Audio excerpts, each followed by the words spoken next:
అండి.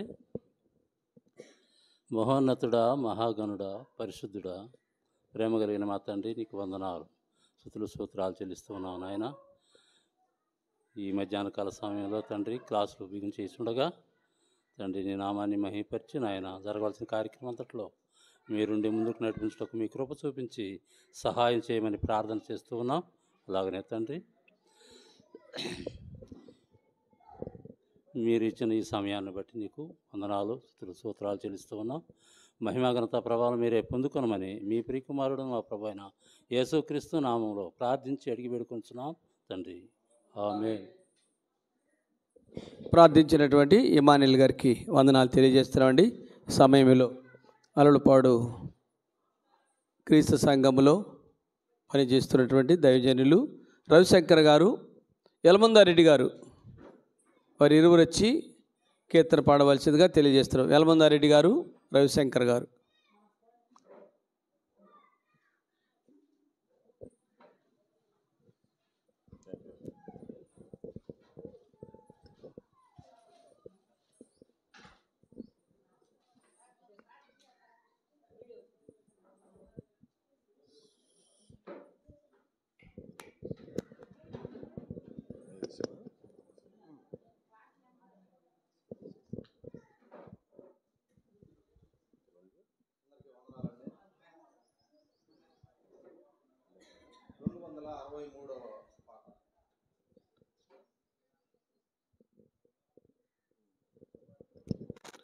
అందరికీ వందనమ్మా.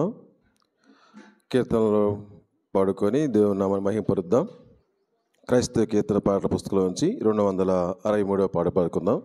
అందరికి వచ్చిన పాటే అందరం కలిసి పాడ ప్రయత్నం చేద్దాం. శృతి చేసినే పాడనా స్తోత్ర గీతం, భజించినే పొగడనా స్వామి, శృతి చేసినే పాడనా స్తోత్ర గీతం. హల్లెలూయా హల్లెలూయా హల్లెలూయా హల్లెలూయా హల్లెలూయా హల్లెలూయా హల్లెలూయా హల్లెలూయా హల్లెలూయా హల్లెలూయా. శృతి చేసినే పాడనా స్తోత్ర గీతం, భజించినే పొగడనా స్వామి, శృతి చేసినే పాడనా స్తోత్ర గీతం. దానియేలును సింహపు బోనులో కాపాడినది నీవే కదా. దానియేలును సింహపు బోనులో కాపాడినది నీవే కదా. జల ప్రళయములో నోవను కాసిన బలవంతుడవు నీవే కదా. జల ప్రళయములో నోవను కాసిన బలవంతుడవు నీవే కదా. నీవే కదా నీవే కదా నీవే కదా. హల్లెలూయా హల్లెలూయా హల్లెలూయా హల్లెలూయా హల్లెలూయా హల్లెలూయా హల్లెలూయా హల్లెలూయా హల్లెలూయా హల్లెలూయా. శృతి చేసినే పాడనా స్తోత్ర గీతం, భజించినే పొగడనా స్వామి శృతి చేసినే పాడనా స్తోత్ర సమరయ స్త్రీని కరుణతో బ్రోచిన సచ్చరితోడవు నీవే కదా సమరయ స్త్రీని కరుణతో బ్రోచిన సచ్చరితోడవు నీవే కదా పాపుల కొరకై ప్రాణమునిచ్చిన కరుణామయుడవు నీవే కదా పాపుల కొరకై ప్రాణమునిచ్చిన కరుణామయుడవు నీవే కదా నీవే కదా నీవే కదా నీవే కదా హల్లెలూయా హల్లెలూయా హల్లెలూయా హల్లెలూయా హల్లెలూయా హల్లెలూయా హల్లెలూయా హల్లెలూయా హల్లెలూయా హల్లెలూయా శృతి చేసి నే పాడనా స్తోత్ర గీతం భజించినే పొగడనా స్వామి శృతి చేసినే పాడనా స్తోత్ర పాపము బాపగా సిలువను మోసిన మృత్యుంజయుడవు నీవే కదా పాపము బాపగా సిలువను మోసిన మృత్యుంజయుడవు నీవే కదా మరణము నోచి మృత్యువు గెలచిన మృత్యుంజయుడవు నీవే కదా మరణము నోచి మృత్యువు గెలచిన మృత్యుంజయుడవు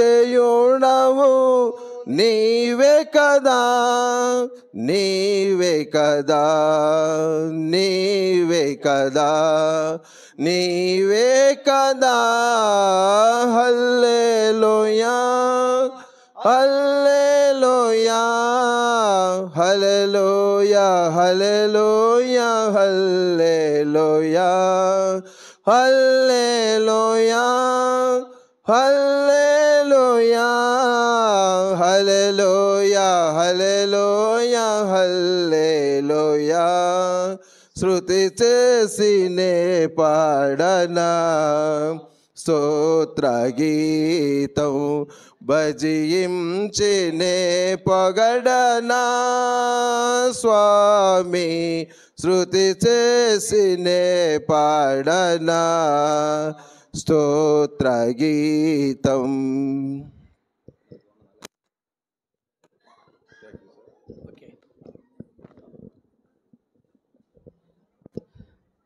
పాట పాడి దేవుని మైపరిచినటువంటి అలలపాడులో క్రీస్తు సంఘంలో సేవకులుగా స్వార్థికులుగా పనిచేస్తున్న రవిశంకర్ గారు యలమందారెడ్డి గారికి వారి ఇరుకి నాగుల వారంలో ఉన్న క్రీస్తు సంఘం తరపున వారికి ప్రత్యేకమైన వందనాలు తెలియజేస్తున్నామండి.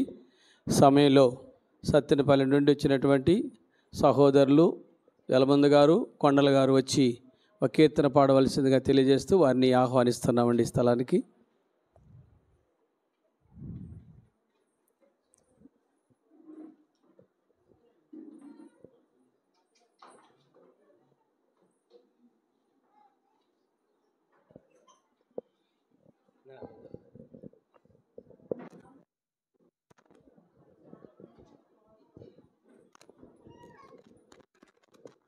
అందరికీ వందనాలండి.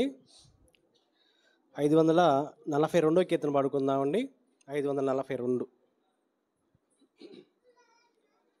సంతోషమే ఈ దినం ప్రభు యేసు కలిగించెను. సంతోషమే ఈ దినం ప్రభు యేసు కలిగించెను. తన పరభేదం వీడి కలిసేగుదాం, ఇలలోన కలలోన కలిసుండుదాం.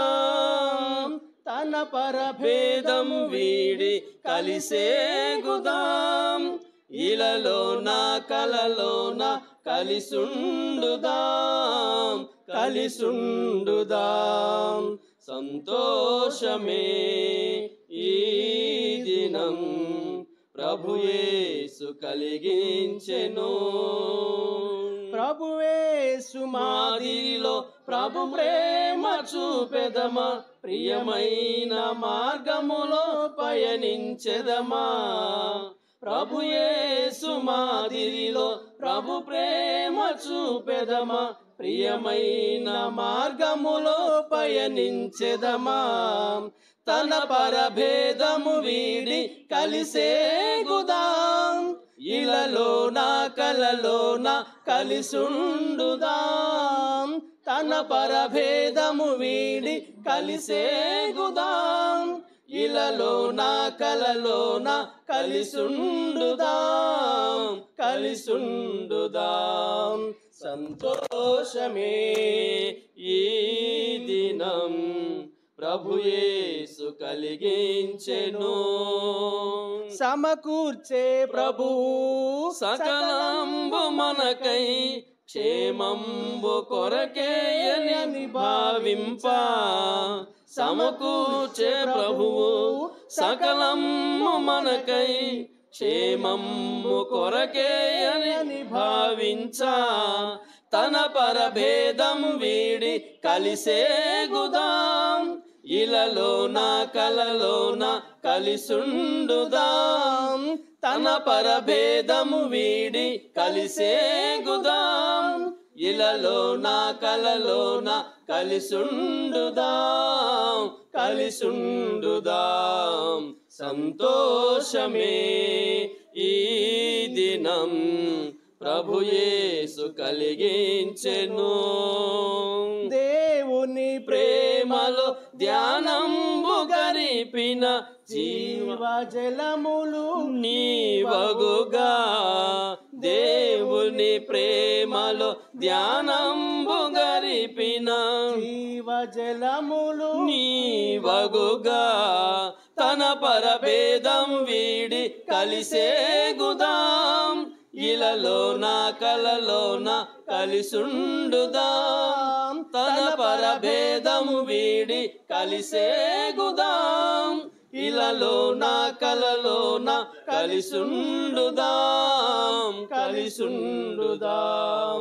సంతోషమే ఈ దినం ప్రభు యేసు కలిగించెను. సంతోషమే ఈ దినం ప్రభు యేసు కలిగించెను. అందరికీ వందనాలండి.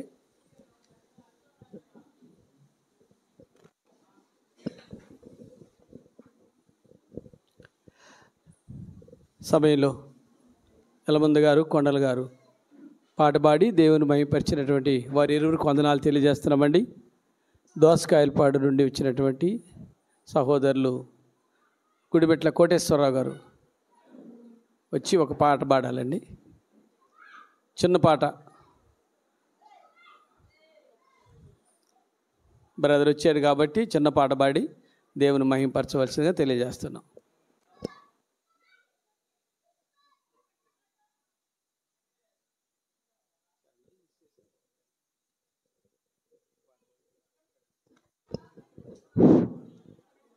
మీ అందరికీ నా హృదయపూర్వకంగా వందనాలు. యేసుక్రీస్తు నామంలో మీ అందరికీ నా హృదయపూర్వకంగా వందనాలు. పాట పాడుకుందాం.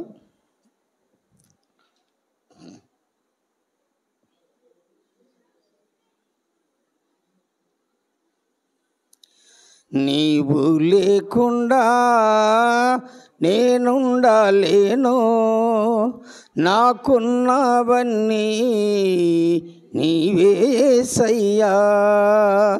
నీవు లేకుండా నేనుండలేను, నాకున్నవన్నీ నీవే యేసయ్యా.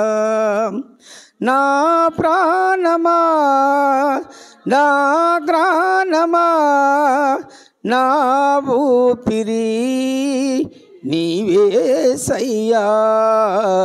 నీవు లేకుండా నేనుండలేను, నాకున్నవన్నీ నీవే యేసయ్యా.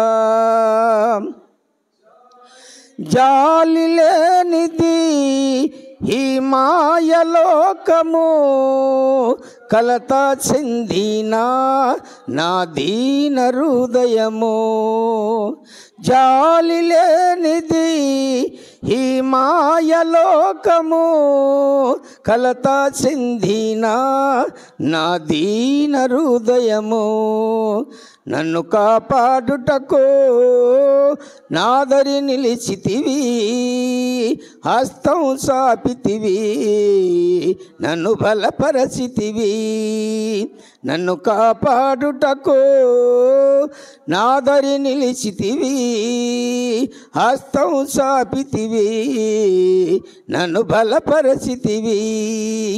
నా ప్రాణమా నా ప్రాణమా నా ఊపిరి నీవే యేసయ్యా.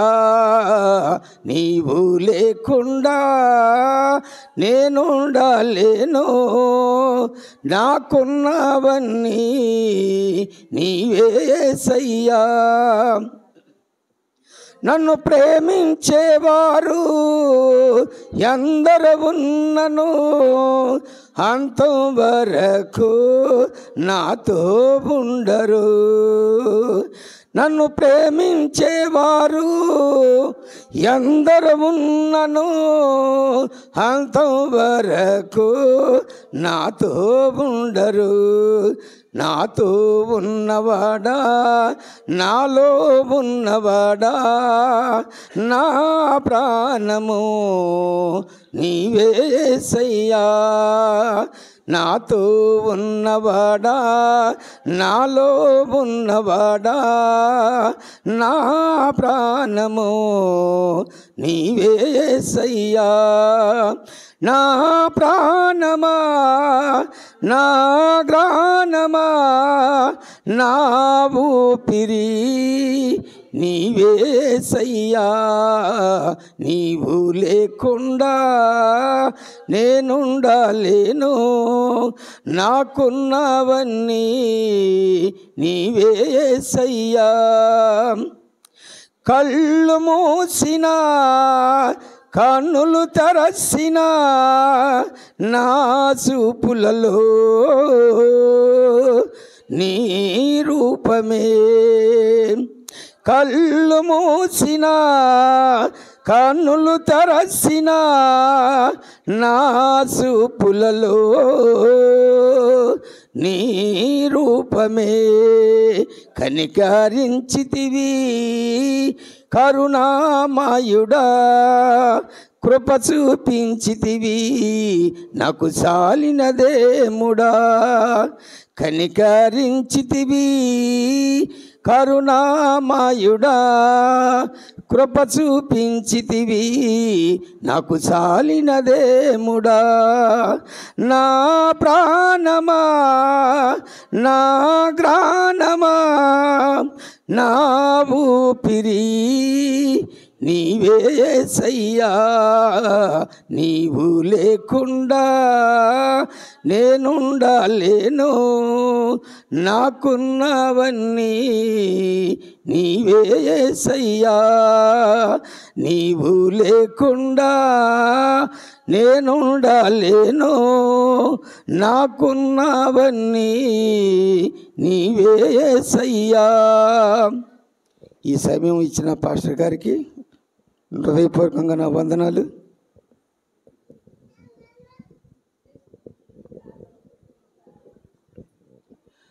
పాట పాడి దేవుని మహిమపరిచినటువంటి కోటేశ్వరరావు గారికి వందనాలు తెలియజేస్తున్నామండి. వందనాలు. సమయంలో వాక్య పరిచర్య నిమిత్తము ప్రార్థన మన ప్రియులు లంకూరుపాడు గ్రామంలో క్రీస్తు సంఘంలో సువార్థికులుగా పనిచేయనటువంటి శ్రీనివాస్ గారు వచ్చి వాక్య పరిచర్య కొరకు ప్రార్థన చేయవలసిందిగా తెలియజేస్తూ వారిని ఈ స్థలానికి ఆహ్వానిస్తున్నామండి. శ్రీనివాస్ గారు.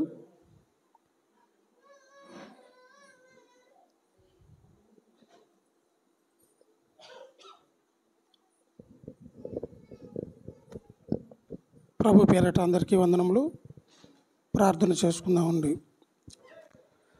తండ్రి మహోన్నతుడా, నీ పరిశుద్ధమైన ఉన్నతమైన నామమునకు ఎనలేని స్తుతులు స్తోత్రములు తండ్రి. ఈ గ్రామాన్ని నువ్వు ప్రేమించి నీ కుమారుని యొక్క సంఘాన్ని స్థాపించాలని సంకల్పంతో నీ కుమారుడు మోషే ద్వారా ఇక్కడ నీ వాక్యం ద్వారా సంఘాన్ని ఏర్పాటు చేసుకొని తండ్రి 20 సంవత్సరం నుంచి నీ రాజ్య సువార్త ప్రకటించబడుతున్న విధానాన్ని బట్టి నీకే స్తుతులు స్తోత్రములు తండ్రి. నాయన, ఇంకా అనేక మంది నీ రాజ్య వారసులగునట్లు నీ సహాయాన్ని అందించమని బ్రతిమలాడుచున్నాను తండ్రి. ఈ ఉదయకాలపు సెక్షన్లో నీ కుమారుని నీ పక్షాన నిలబెట్టుకొని మా ఆత్మీయ జీవితానికి నీ మహాజ్ఞానపు మాటలు మాకు నేర్పించి బలపరిచిన విధానాన్ని బట్టి నీకే స్తుతులు స్తోత్రములు తండ్రి. మరి ఒకసారి నీ కుమారుడు నీ పక్షాన నిలబడి నీ జ్ఞానపు మాటలు మాకు నేర్పించబోచుండగా మీరు తోడుగా ఉండి ఏ జీవపు మాటలు మా కొరకు దాచబడి ఉంచావో ఆ మహాజ్ఞానపు మాటలను మాకు అర్థమయ్యే రీతిలో బోధించి మమ్మల్ని బలపరచుటకు నీ సహాయాన్ని అందించమని వేడుకుంటున్నాను. సమస్తమును నీకు మహిమార్థంగా జరిగించుకోమని వేడుకుంటున్నాను తండ్రి. విని నేర్చుకోబోచున్న మేము మంచి మనసుతో వాటిని విని గ్రహించి హృదయంలో భద్రపరుచుకొని ఆత్మీయంగా బలపడి ఈ భూమి మీద నిన్ను మహిమ తెచ్చే పిల్లలుగాను నిత్య జీవానికి వారసులుగాను చేసుకోమని వేడుకుంటున్నాను. ఈ చిన్న ప్రార్థన నీ ప్రియకుమారుడు మా రక్షకుడునైన యేసుక్రీస్తు పరిశుద్ధ నామమున అడిగి వేడుకొనుచున్నాం తండ్రి. ఆమెన్. అందరికీ వందనం.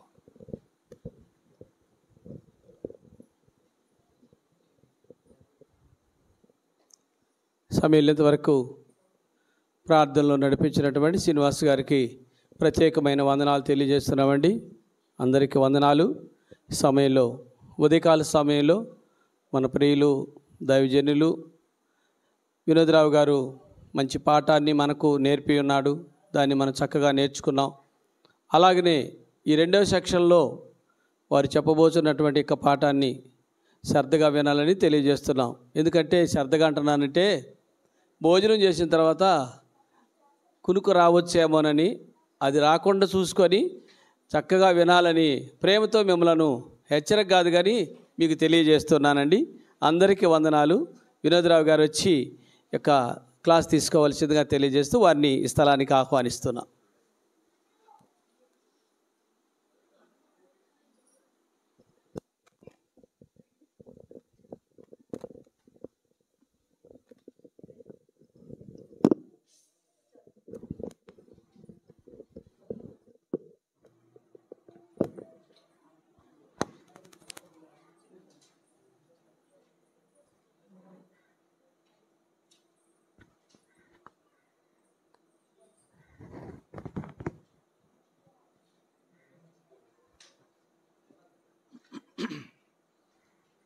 మరోసారి మధ్యాహ్నకాల సమయంలో ఆయన వాక్యాన్ని వినడానికి, ఈ తరగతిలో ఒకరితో ఒకరు సహకరించడానికి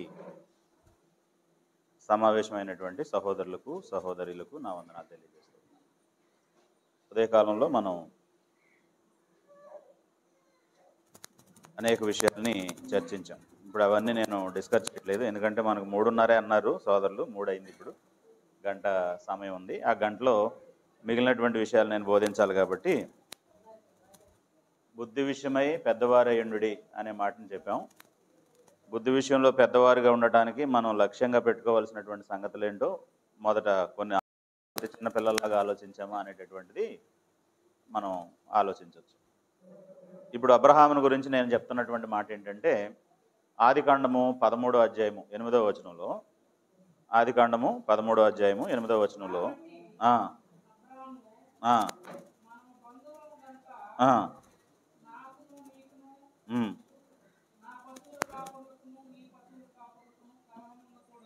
రైట్, ఇక్కడ అబ్రహాము లోతు కలిసి దేవుని పిలుపుకు లోబడి, అంటే అబ్రహామును దేవుడు పిలిచాడు, ఆయనతో పాటు అబ్రహాము విశ్వాసాన్ని వెంబడించినటువంటి లోతు కూడా తిరిగి ఆయనతో పాటు వచ్చాడు. దేవుడు అబ్రహామును ఆశీర్వదించాడు. ఆ క్రమంలోనే ఆ దీవెనలు ఎవరు కూడా పొందారు? లోతు కూడా పొందాడు. అబ్రహాం లాంటి విశ్వాసం ఉన్నటువంటి లోతు కూడా పొందాడు. ఇద్దరూ కలిసి ఇక్కడ నివసించలేనంతగా వాళ్ళ ఆస్తి విస్తరించింది. గొర్రెలు, పశువుల మందలు అన్నీ కూడా పెరిగిపోయినాయి. ఒకే ప్రాంతంలో కనుక వాళ్ళ మందలను మేపుకుంటున్నట్లయితే వాళ్ళ మధ్య ఇబ్బంది వచ్చేటటువంటి పరిస్థితి వచ్చింది. వాళ్ళ కాపర్ల మధ్య గొడవ వస్తే ఈ విషయం అబ్రహాం దగ్గరికి వచ్చింది. అప్పుడు ఆయన లోతును పిలిచి ఏమంటున్నాడంటే, జనరల్గా ఎవరైనా పెద్దోళ్ళు ఏమంటారు ఇలాంటి సందర్భంలో?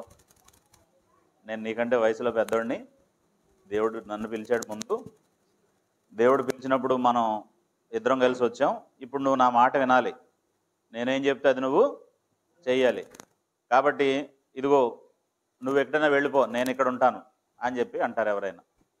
కానీ అబ్రహాం ఏం చెప్పి,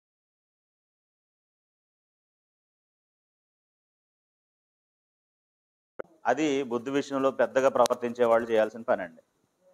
కానీ ప్రస్తుత కాలంలో, ప్రస్తుతం మనం చూస్తున్నటువంటి కుటుంబాల్లో, సమాజాల్లో ఇక పెద్ద లేదు చిన్న లేదు. బంధువులంటే ఏం చేయటం? కలహపట్టమే. అయ్యో నాకు ఇంత వయసు ఉంది, నాకంటే చిన్నవాళ్ళతో నేను గొడవ పడకూడదు, నాకంటే చిన్నవాళ్ళు నేను చెప్పాల్సిన వాడిని, నేను మాదిరి చూపించవలసిన వాడిని అని ఎంతమంది ఉంటున్నారండి అలాగా. కాబట్టి బుద్ధి విషయంలో పెద్దగా ప్రవర్తించే వాళ్ళు ఏం చేస్తారు అని అంటే, గొడవలు పడాల్సినటువంటి సందర్భం వచ్చినప్పటికీ, ఏదైనా గట్టిగా మాట్లాడుకోవాల్సినటువంటి సందర్భం వచ్చినప్పటికీ కూడా ఏమంటారంటే, మన ఇద్దరికి గొడవద్దు, సమాధానకరంగా నువ్వు ఇది చేయి, నేను ఇది చేస్తాను, అవసరమైతే నేనే కొంచెం తీసుకుంటాను, నీకే ఎక్కువ ఇస్తాను, నువ్వే జాగ్రత్తగా ఉండు అని చెప్తారు. సో ఇక్కడ అబ్రహాము లోతు వీళ్ళిద్దరి మధ్యలో వచ్చినటువంటి, ఆ కాపర్ల మధ్యలో వచ్చినటువంటి గొడవలో అబ్రహాం చెప్పిన మాట ఏంటంటే, బుద్ధి విషయంలో పెద్దగా ఉండేవాళ్ళు, పెద్దవారిగా ఆలోచించేవాళ్ళు ముందుగా ఇతరుల మీద ఏం చేయరు? కలహపడరు, కలహాన్ని కోరుకోరు. ఒకవేళ వచ్చినా సరే ఏం చేస్తారు? చక్కగా పరిష్కరించుకుంటారు. ఎవరైనా వచ్చి మీ గురించి ఆయన ఎలా చెప్పాడంటే, వాళ్ళు ఎలాగన్నారండి, అది ఇలాగైందండి, ఇది ఎలాగైందండి అంటే, ఓహో అలాగా, సరే. ఎందుకని? అబ్బాయి బాగోవాలి. ఇప్పుడు ఇవన్నీ లేకపోయినా పర్వాలేదు, ఎవరు బాగుండాలి? అబ్బాయి బాగుండాలి. పెద్దవాళ్ళు అలాగ ఆలోచిస్తారు. బుద్ధి విషయంలో పెద్దవాళ్ళు ఏం చేస్తారంటే, అతని గుణం మనకు కావాలి, ఆ కుటుంబం బాగుండాలి, మన అమ్మాయి అక్కడికి వెళ్ళి ప్రశాంతంగా ఉండాలి, ఇలా ఆలోచిస్తారు తప్ప 50 ఎకరాలు ఉంది పర్వాలేదు అని ఎవరు ఆలోచించరండి. ఒకవేళ ఎవరన్నా అలా ఆలోచిస్తే వాళ్ళు చాలా సంకుచితంగా ఆలోచించేవాళ్ళు, వాళ్ళకి నష్టం చేసేవాళ్ళు. మనుషులు మంచోళ్ళు అవ్వాలి, సంబంధాలు బంధాలు బాగోవాలంటే మనం ఎక్కడైతే నివసిస్తున్నామో అక్కడ మనుషులు బాగుండాలి, అప్పుడు మనం హ్యాపీగా ఉంటాం కదండి. పొద్దుటే లేస్తే పలకరించేది ఎవరిని?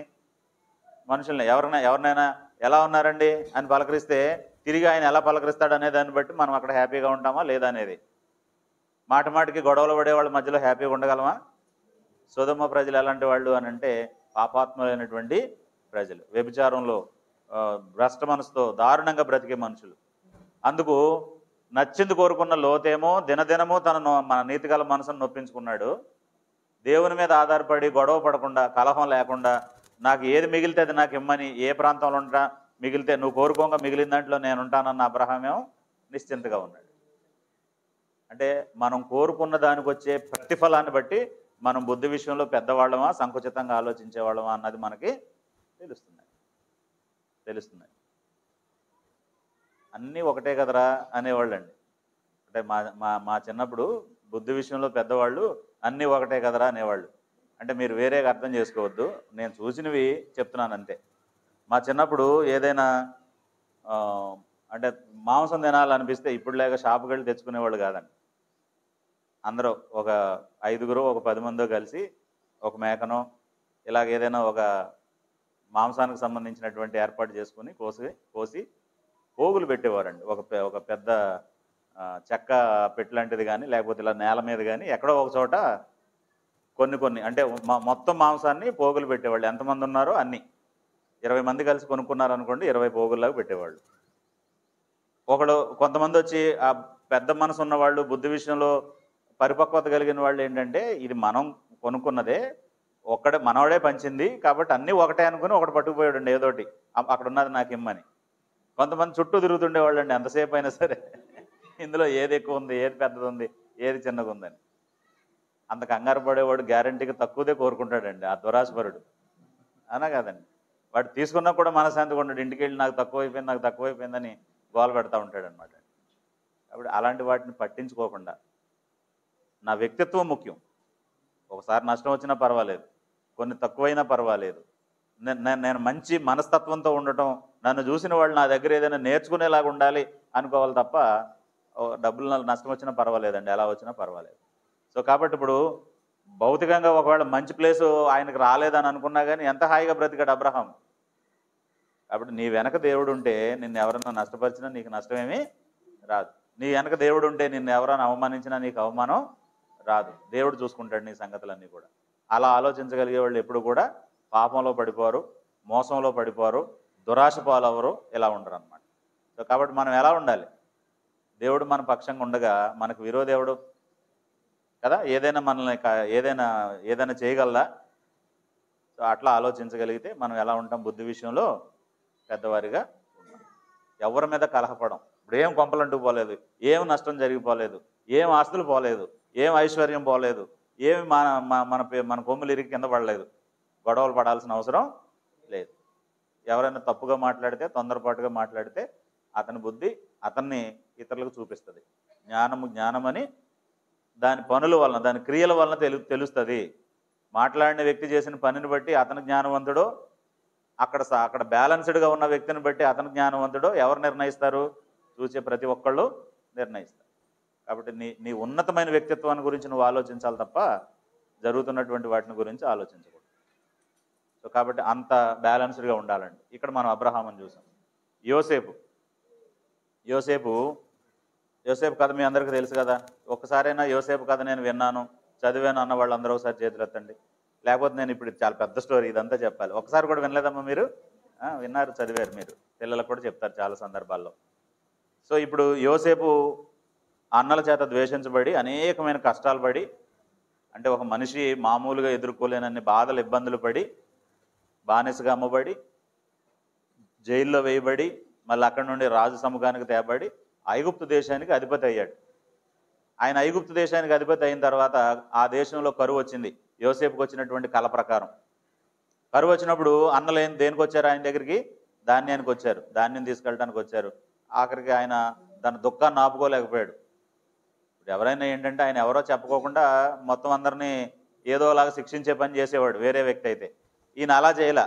అన్నలకు నేనే తమ్ముడిని అని చెప్పుకోవడానికి ఎంతో తాపత్రయపడ్డాడు. అంతేనా? నేను మీ తమ్ముడిని అని చెప్పడానికి తాపత్రయపడ్డా, మీ సంగతి చూస్తానని భయపెట్టడానికి ఇష్టపడ్డా? ఆయన ఎంత మట్టుకు దుఃఖం ఆపుకోలేకపోయాడు. ఆయనకి ఏడుపు ఎందుకు వచ్చింది? కోపంతో రగిలిపోవాలి కదా. దొరికారు శత్రువులు. ఇప్పుడు అధికారం ఉంది, బలం ఉంది, ఏదైనా చేయగలడు. కానీ ఈయనకి వాళ్ళ మీద మమకారమే ఉంది, కానీ ఏం లేదు, పగ కోపం లేదండి.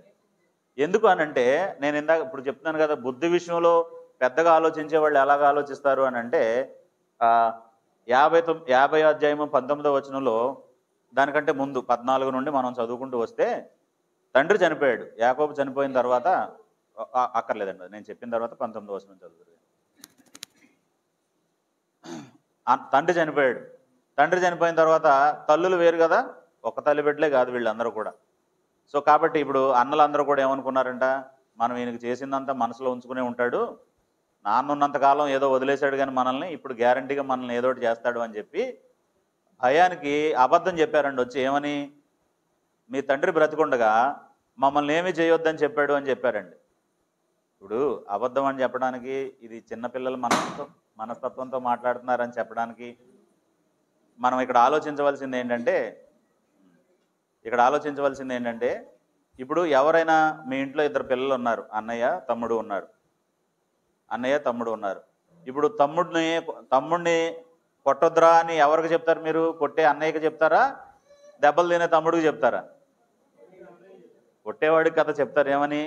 ఒరే తమ్ముడిని కొట్టొద్దురా అని చెప్పి ఎవరికి చెప్తారు? మనం అన్నయ్య కొడతాడు కాబట్టి ఆయనకి చెప్తారు, అంతేనా? తమ్ముడికి చెప్తారు అన్నయ్యని కొట్టొద్దని చెప్పని, వాడికి చెప్తారు. కాబట్టి ఇప్పుడు ఒకళ్ళు యాకోబు నిజంగా ఆ మాట చెప్పుంటే ఎవరికి చెప్పుండేవాడు? అయ్యా నేను చనిపోతున్నాను, మాట్లాడాడు కదా, పిల్లలందరినీ పిలిచి దీవించాడు, నన్ను ఐగుప్తులోనే ఉంచొద్దు, తీసుకెళ్ళి అబ్రహాముకు అన్నటువంటి స్థలంలో పాతి పెట్టండి అని చెప్పాడు, దేవుడు ఆ దేశం మీకు ఇస్తాడని చెప్పాడు, నువ్వు ఇలా ఉంటావు నువ్వు ఇలా ఉంటావని పిల్లలందరిని ఆశీర్వదించాడు. చెప్పుంటే ఆ క్రమంలో ఏం చేసి ఉండేవాడు? సరే జరిగిపోయింది, ఏదో జరిగిపోయింది, నీ అన్నల మీద కోపం పెట్టుకోవద్దని యోసేపుకి చెప్పుండాలి కదా, చెప్పలేదు ఆయన. వీళ్ళకి చెప్పాడని చెప్తున్నారండి వీళ్ళు వెళ్ళి. అన్నలు వెళ్ళి ఏం చెప్తున్నారు? నీ తండ్రి బ్రతికున్నప్పుడు మమ్మల్ని శిక్షించొద్దని చెప్పి మాతో చెప్పాడు అంటున్నారండి. దెబ్బలు తినేవాడికి ఎవరు చెప్తారు? నిన్ను కొట్టేవాడిని కొట్టొద్దనమని కొట్టేవాడికి కదా చెప్తారు. అంటే వాళ్ళు భయపడుతున్నారు అనే సంగతి యోసేపు అర్థం చేసుకున్నాడు. అప్పుడు వాళ్ళతో మాట్లాడుతూ అంటున్నాడు, అన్నలారా నన్ను దేవుడు అనుకుంటున్నారా మీరు? మిమ్మల్ని నేను శిక్షించడానికి నేను దేవుని స్థానంలో ఉన్నానా? అంటే యోసేపు మనస్తత్వం అంతా ఏంటి? ఎవరైనా శిక్షించాలంటే తప్పు చేసిన వాడిని శిక్షించేవాడు దేవుడు తప్ప మనుషులు కాదు, నేను కాదు. మరి ఎంత నష్టం జరిగింది? ఏం నష్టం జరిగింది? నష్టాన్ని మనుషులు చూసే విధానం ఎలా ఉంటుందనంటే, ఒకడు 10వ తరగతిలో 10కి 10 వస్తే తప్ప నాకు ఇంటర్మీడియట్లో మంచి క్లాస్ రాదని రాత్రంతా నిద్ర లేకుండా చదివాడు, అది కూడా కష్టమే. ఇంటర్మీడియట్లో బాగా అలాగే చదివాడు, డిగ్రీలో మంచి మార్కులు వచ్చినాయి, డిగ్రీ అయిపోయిన తర్వాత పీజీలో మంచి మార్కులు వచ్చినాయి, ఏదో పెద్ద ఉద్యోగం కలెక్టరో డాక్టరో ఇంజనీరో ఏదో అయ్యాడు ఆయన. ఇప్పుడు ఇంజనీర్ అయిన తర్వాత ఆయన పడిన కష్టాన్నంతటిని ఎలా చూస్తాడండి? ఆయన చేరుకున్న దానికి మెట్లలాగా చూస్తాడా? అప్పుడు తల్లిదండ్రుల మీద కోపం పెట్టుకుంటాడు, మా నాన్న నన్ను 10థ్లో బాగా నిద్రపోనివ్వకుండా చదివించాడు, ఆయన చంపేయాలనుకుంటాడా? ఏమంటాడు? ఆ రోజు మా నాన్న అలా చదివించబట్టే ఇవాళ నేను ఇది సాధించాను అంటాడు. అవి మెట్లులాగా భావిస్తాడు ఆయన. అలాగే మన జీవితంలో మనకు కొన్ని కష్టాలు వస్తాయి. ఆ కష్టాలన్నీ దాటుకుంటూ ఒకరోజు మనం ఏం చేస్తాం? ఒక గొప్ప స్థానానికి, ఒక గొప్ప స్థితికి మనం వెళ్తాం. వెళ్ళినాక ఎలా చూడాలండి? ఆ దాటి వచ్చినటువంటి వాటిని అన్నింటిని ఎలా చూడాలి? దేవుడు నన్ను ఇక్కడికి తీసుకురావడానికి నాకు ఇచ్చినటువంటి అనుభవం అన్నట్టుగా చూడాలి. కాబట్టి ఇప్పుడు అన్నలు గుడ్లో పాడేయటం కానీ, యజమానురాలు శోధించడం కానీ, జైలుకి పంపబట్టడం కానీ, జైల్లో ఉన్నటువంటి వాళ్ళ కళలకు అర్థం చెప్పడం కానీ, రాజు సముఖానికి తేపట్టడం కానీ, ఇదంతటిని కూడా యోసేపు ఎలా చూశాడండి? దేవుని సంకల్పం, ఇవాళ నేను ఈ స్థితిలో ఉండి ఇంతమంది ప్రజలను ఆదరించడానికి నన్ను దేవుడు ఇక్కడికి తీసుకురావడానికి ఈ పనులన్నీ చేశాడు. నా అన్నలు ద్వేషించకపోతే ఎక్కడ ఉండేవాడిని? వాళ్ళతో పాటు తండ్రి దగ్గరే ఉండేవాడు. వాళ్ళు ఇష్మాయిలీలకు అమ్మేసి ఉండకపోతే ఎక్కడ ఉండేవాడు? అన్నల దగ్గరే ఉండేవాడు. వాళ్ళలాగానే ఈయన కూడా సంచి పట్టుకుని ధాన్యం కొనుక్కోవటానికి వచ్చేవాడు. ఇప్పుడు ఇవాళ ఇక్కడ ఉండటానికి కారణం ఏంటి? ఈ జరిగినటువంటి పరిణామాలన్నీ. దీని వెనక ఎవరున్నారు? దేవుడున్నాడు. ఇది పరిపక్వత చెందిన వ్యక్తుల ఆలోచన. యోసేపు అలాగ ఆలోచించాడు కాబట్టి ఏమంటున్నాడంటే, ఇవాళ మనందరినీ కాపాడటానికి దేవుడు నన్ను ఇక్కడికి తీసుకొచ్చాడు తప్ప మీరు నాకు ఏ ద్రోహం చేయలేదు, నేనేం దేవుణ్ణి కాదు, మిమ్మల్ని శిక్షించను అన్నాడు. మనం ఏం చేస్తామండి? మా నాన్న వేరే పెట్టాడు, వేరే పెట్టబట్టే నువ్వు ఇల్లు కొనుక్కున్నావు, వేరే పెట్టబట్టే నువ్వు బిడ్డలను పెంచి చదివించుకుని వాళ్ళని ఉన్నతమైనటువంటి స్థితిలోకి తీసుకొచ్చావు. నీ అన్నం కూడా మీ నాన్న పెడితే ఏం చేద్దు? ఎప్పటికీ మీ నాన్న తెచ్చి పెడుతుంటే తిందు, అంతేనా? ఒక కుటుంబం ఏర్పడాలంటే ఏం చేయాలి? తల్లిదండ్రులు వాళ్ళని పెళ్లి చేసుకున్న వాళ్ళని, ఒక వయసు వచ్చిన వాళ్ళని, సంపాదించుకోగలిగిన పరిస్థితి ఉన్న వాళ్ళని వేరు పెట్టాలి. ఇప్పుడు మంచివాళ్ళు ఏం చేస్తారంటే, మా నాన్న ఇవాళ నేను ఇలా డెవలప్ అవ్వాలనే నన్ను ఆ రోజు నా బాధ్యతలు ఏంటో నాకు తెలిసేలాగా చేశాడని ఒకడు అనుకుంటాడు, ఒక కొడుకు. ఇంకొకడు ఏమనుకుంటాడు? మా నాన్న మీద ఆయన అందు చూడాలి, నన్ను వేరే పెట్టి నాకు ఈ బాధలు తెచ్చాడని. ఈ ఇద్దరికి తేడా ఏంటంటే పరిపక్వత ఆలోచించడం, పరిపక్వతతో ఆలోచించకపోవడం, ఈ రెండే తేడా. కాబట్టి మనం ఎలా ఆలోచించే వాళ్ళలాగా ఉండాలి? ఒక కష్టం వచ్చింది, ఆ కష్టం నుండి నాకు ఏం మేలు జరిగింది? ఆ కష్టం రావడం వల్ల నేను ఏం నేర్చుకున్నాను? ఆ కష్టం రావడం వల్ల నేను ఇంకెక్కువ నష్టపోకుండా ఏం జరిగింది? మనకు చాలాసార్లు జరిగేటటువంటి చిన్న చిన్న నష్టాలు పెద్ద నష్టంలో మనల్ని పడకుండా చేస్తాయి. ఒకడు మన దగ్గర 10 రూపాయలు తీసుకుని ఎగ్గొట్టాడు అనుకోండి, మనకేం మేలు జరుగుద్దండి? రేపు ఒకడు 1000 రూపాయలు తీసుకుని మోసం చేయకుండా ఓహో ఇలాంటి వాళ్ళు ఉంటారని చెప్పేసి మనం ఏం చేస్తాం? జాగ్రత్తగా ఉంటామండి. దాన్ని అలా చూస్తే ఉన్నతంగా ఆలోచిస్తాం. అలా కాకుండా నా 1000 రూపాయలు కాదు 1,00,000 రూపాయలు కొట్టేసాడు వచ్చినా పర్లేదు, నాకు ఇక్కడ నష్టం జరిగిందని అనుకుంటే నువ్వు వెళ్ళి ఇంకా పెద్ద మోసంలో పడతావేమో తెలియదు. కాబట్టి ఇబ్బందుల్ని మన జీవితంలో ఎదుర్కొనేటటువంటి కష్టాలని అలా చూడగలగాలి. యోసేపు అలా చూడగలిగాడు కాబట్టి ఏం చేశాడు? అన్నల్ని క్షమించాడు. ఒకవేళ శిక్షిస్తే ఎవరు శిక్షించాలని ఆలోచించాడు? దేవుడు శిక్షించాలని ఆలోచించాడు. సో మనం ఎప్పుడైనా అలాగ అనుకుంటామా? ఎవరైనా మనకు నష్టం చేస్తే ఇబ్బంది పెడితే ఆయన సంగతి దేవుడు చూసుకుంటాడు, నేను ఎందుకు రియాక్ట్ అవ్వాలని అనుకుంటామా? ఇంకా అక్కడ దాకా వెళ్ళలేదు కదా. మనమే చూసుకుంటాం. మనం ఎక్కడ వదిలిపెడతాం వాళ్ళని? అన్ని పనులు మానేసి ఫ్యాన్ తిరుగుతూ ఉంటుంది, నిద్రపోకుండా దాని ఇంకా చూసుకుంటూ ఆలోచిస్తూ ఉంటాం అనమాట అండి. తిరిగి రేపు పొద్దున ఏమనాలి, తిరిగి రేపు ఏం చేయాలి, తిరిగి రేపు ఆయన అంతే ఎలా చూడాలి, ఆయన పిల్లలు చెడ్డోళ్ళని ఎలా సృష్టించాలి, ఆయన సంఘాన్ని ఎలా పాడు చేయాలి, లేకపోతే ఆయన కుటుంబాన్ని ఎలా రోడ్డును పెట్టాలి, ఇది ఆలోచిస్తూ ఉంటాం. ఎప్పుడు పరిపక్వత కలిగిన వాళ్ళుగా బుద్ధి విషయంలో పెద్దవాళ్ళం అవుతాం మనం. సో కాబట్టి యోసేపులాగా మనం ఆలోచించగలిగితే మనం ఎలా ఉంటాం? బుద్ధి విషయంలో పెద్దవాళ్ళు. అంటే మనల్ని ఇబ్బంది పెట్టిన వాళ్ళని కూడా, ఇప్పుడు చాలాసార్లు నాకు వందనాలు చెప్పలేదు అందుకే నేను సహోదరుడికి వందనాలు చెప్పలేదు అంటామండి. యేసుప్రభు మాట ఎప్పుడైనా గుర్తుంటుందా మనకి? యేసుప్రభు ఏమన్నాడండి? నీకు వందనాలు చెప్పిన వాడికే వందనాలు చెప్తే సుంకరికి నీకు తేడా ఏంటి? సుంకర్లు కూడా అలాగే చేస్తున్నారు. నీకు వందనాలు చెప్పబోయినా నువ్వు వెళ్ళి చెప్పు, నువ్వు సమాధాన పడు, నువ్వు చక్కగా నీతో మాట్లాడేటట్టుగా చేసుకో, అప్పుడు నువ్వు దేవుని కుమారుడివి, అప్పుడు నువ్వు ఉన్నతంగా ప్రవర్తించిన వాడివి. వాడు నా వైపు అసలు మరీ పురుగును చూసినట్టు చూస్తున్నాడని నువ్వే ముందు ఊహించుకుంటే, మనసులో మనం ముందే ఏం ఊహించుకుంటామండి? నీతో అన్నాడా నేను పురుగులాగా చూస్తున్నానని? మనకి చాలా ఊహలు మనల్ని తక్కువ చేసేస్తాయండి ఉన్నతంగా ఆలోచించకుండా. కాబట్టి నీ శత్రువు ఆకలి కొని ఉంటే అతనికి భోజనం పెట్టు అన్న మాటని నేరోగా ఆలోచించి ఎప్పుడు చేరుకుంటాం? మామూలుగా ఆలోచించి ఎప్పటికి చేరగలం కదండి. ఉన్నతంగా ఆలోచించాలంటే ఏం చేయాలి? చిన్న చిన్న విషయాల్ని క్షమించటం, పట్టించుకోకుండా ఉండటం, బాధ పెట్టుకోకుండా ఉండటం, దాన్ని ఇబ్బందిగా ఫీల్ అవ్వకుండా ఉండటం అనేది చేస్తే అప్పుడు మనం ఉన్నతమైనటువంటి స్థితికి ఎవరిలాగా వెళతాం? యోసేపులాగా వెళ్తాం. అపోస్తలుడైన పౌలు ఎంత పేరుందండి ఆయనకి దేవుని సేవలో, ఎంత పేరుండేది ఆయనకి దేవుని సేవలో. పౌల్ని ఎలా చూసేవాడు? ఆల్మోస్ట్ ఎవరిలాగా చూసేవాళ్ళు? యేసుప్రభులా చూసేవారండి. ఆయన పనులు అలాగే ఉండి, ఆయన జీవితం అలాగే ఉంది, ఆయన నిర్ణయాలు అలాగే ఉంటాయి. కానీ పౌలు ఎలా చూసేవాడు సంఘ సభ్యుల్ని, సహోదరుల్ని? ఒకసారి ఆ మాటలు మనం చదివితే 2 కొరింథీ పత్రిక 4వ అధ్యాయము, కొరింథీయులకు రాసిన 2వ పత్రిక 4వ అధ్యాయంలో 5-6 వచనాలు మనం చదివితే, 2 కొరింథీ పత్రిక 4వ అధ్యాయము 5-6 వచనాలు మనం చదివితే, అంధకారంలో నుండి వెలుగు ప్రకాశించునుగాక అని పలికిన దేవుడే తన మహిమను గూర్చిన జ్ఞానమును యేసుక్రీస్తునందు వెల్లడిపరచుటకు మా హృదయంలో ప్రకాశించెను గనుక మేము మమ్మును గూర్చి ప్రకటించుకొనుట లేదు కానీ అంటే ఇప్పుడు సువార్త ప్రకటించేటప్పుడు ఎవరిని గురించి ప్రకటించుకోవట్లేదట? తమ్ముని గురించి ప్రకటించుకోవట్లే. అది పరిపక్వత కలిగినటువంటి సువార్తికులు చేసే పని. చాలామంది ఏమంటారండి, మా మినిస్ట్రీ, నా పని, నా సేవ, నా గొప్పతనం, ఇది చెప్తూ ఉంటారండి. ఏముంది? నాదేముంది ఇందులో? మనదేముందండి? మనం ఎవరం అసలు? అంటే మనకు సపరేట్గా మనకు మినిస్ట్రీ ఉందా? మనకు పరిచర్య ఉందా? సో అట్లా ఆలోచించకుండా ఎప్పుడు ఎవరిలాగా మాట్లాడాలి, ఎవరి పని మనం చేస్తున్నట్టుగా మాట్లాడాలి, ఎవరికి దాసులుగా మాట్లాడాలి. ఇక్కడ పౌలు చెప్తున్నాడు చూడండి, గనుక మేము మమ్మను గూర్చి ప్రకటించుకొనుట లేదు కానీ క్రీస్తుని గూర్చి ఆయన ప్రభు అనియు. యేసు ప్రభుని ఎవరికని చెప్పినప్పుడు ఏమని చెప్తున్నాడట? ఆయన మా ప్రభువు, మా రాజు అనియు. మమ్మను గూర్చి యేసు నిమిత్తము మేము మీ పరిచారకులమనియు ప్రకటించుకొనుచున్నాము.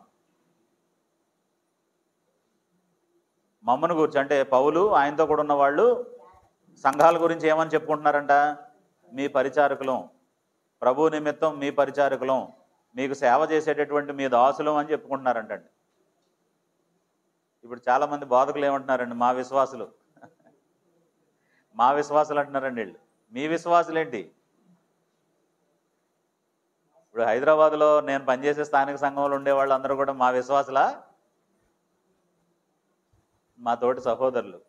ఇంకా చెప్పాలంటే ఎవరికి మేము సేవ చేయవలసి ఉందో ఆ సహోదరులు వాళ్ళ నిమిత్తం మేము పరిచారకులం. ఎంత అహంకారం ఉందండి వాళ్ళ బోధ చేసేటటువంటి వాళ్ళల్లో, ఎంత అహంకారం ఉంది వాళ్ళు మాట్లాడేటటువంటి మాటల్లో. ఫలానా ఆయన సంఘం, ఫలానా ఆయన మినిస్ట్రీ, ఫలానా ఆయన సేవ, ఫలానా ఆయన ఇలాగంటున్నారండి. పౌలుకి అలాంటిది ఏం లేదు. పౌలు ఏమంటున్నాడంటే యేసు మా ప్రభు అనియు, యేసు మా ప్రభు అనియు, మేము మీ నిమిత్తం మీ పరిచారకులమనియు మేము ప్రకటించుకుంటున్నాం. మమ్మల్ని మేము ఎప్పుడు గొప్పగా ప్రకటించుకోలేదు.